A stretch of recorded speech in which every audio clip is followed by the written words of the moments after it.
Good morning, I'm Captain Robert Padron, and I'm the TRICARE Operations and Patient Administration Flight Commander. Hi, I'm Captain Brandy Vasquez, one of your nurses in a PRAC clinic.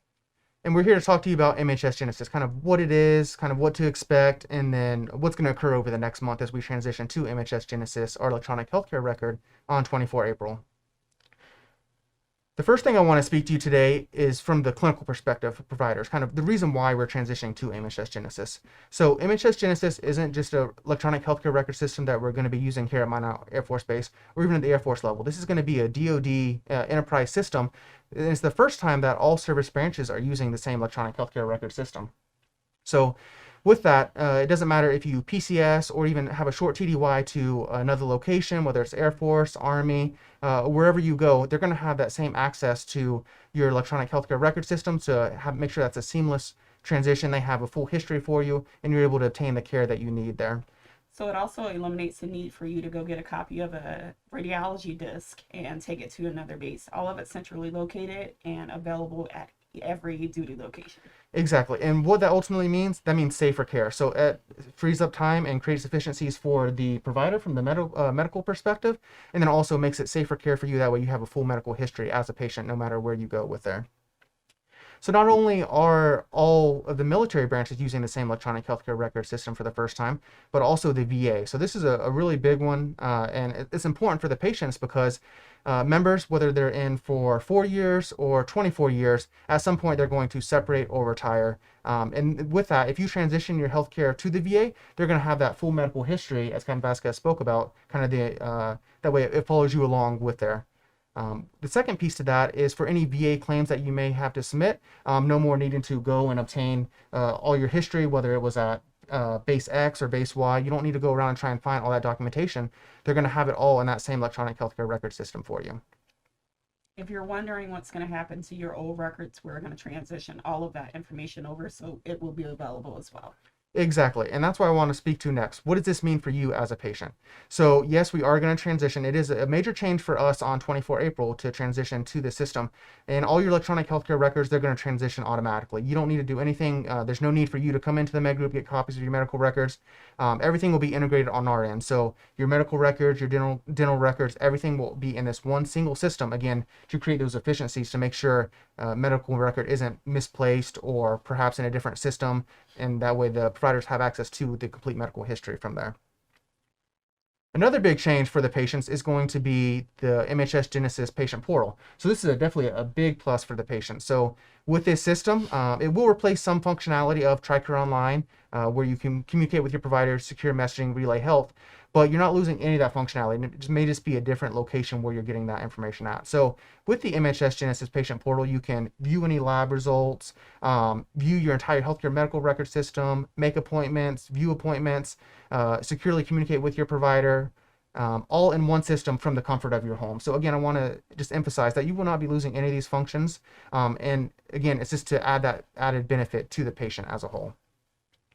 Again, following the theme of the project, kind of taking and streamlining the entire project, not only do you see your medical aspect from Patient Portal, but you can also view and update your demographics, so your phone number, your address. So if you move or update a telephone number, you can take and update that information all in the same system, which is fed from DEER. So again, trying to streamline that access so you don't have that different information flow into, or different information coming from different systems. So again, making it easier for the medical group to contact you to make sure we can take and transmit any information that we need to you as well.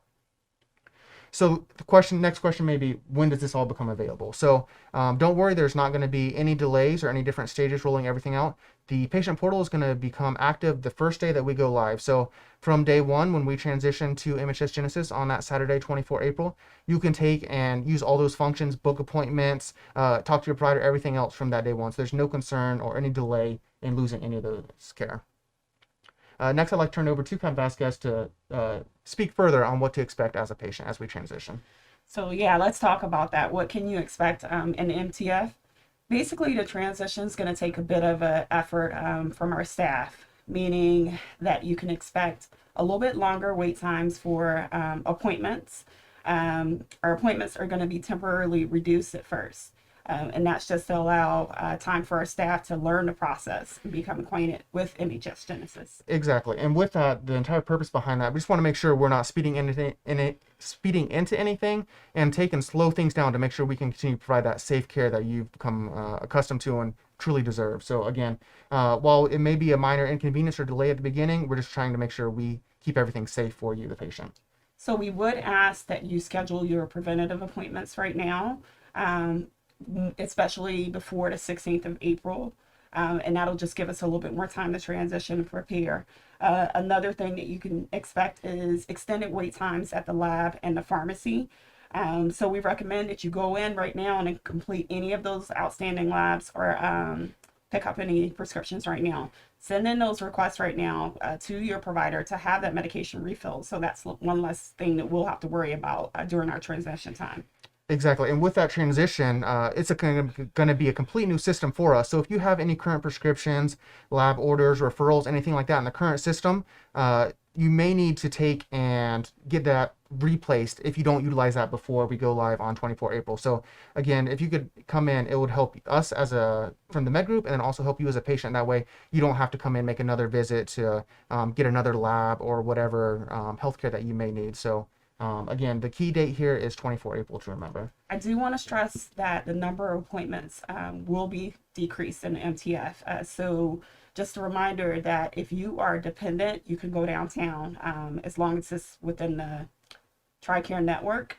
And we encourage you to do so. Active duty, not the same exactly for us. You need to make sure that you speak with your provider to get a referral authorization. Exactly. With that, there's not going to be any changes to the TRICARE network, the benefits that you may receive now. No changes, anything like that, to the care you receive in the healthcare, in the civilian network. However, just the process leading up to that, how we process that referral internally, may change a little bit for us, but no changes for you. So, so along with that, there's not anything you need to do, no actions you need to take. If you currently have an active referral seeking care downtown, no need for to change anything. It's going to, again, process automatically for you. With that, no change to benefits. You're not losing any functionality being able to go downtown. And again, just emphasizing that no TRICARE benefits are changing. The local network, as far as if a provider is a TRICARE provider or not, that's not changing either. This is something internally to the DoD as far as how we record and document your healthcare. And speaking of referrals, I encourage you to call the nurse advice line if anything comes up and you can't get in for an appointment due to us having limited appointments. Be sure to call the nurse advice line 1-800-TRICARE. Exactly. With that, we're still here. We will have a decremented schedule, so there may be some moments where things have slowed down for our end.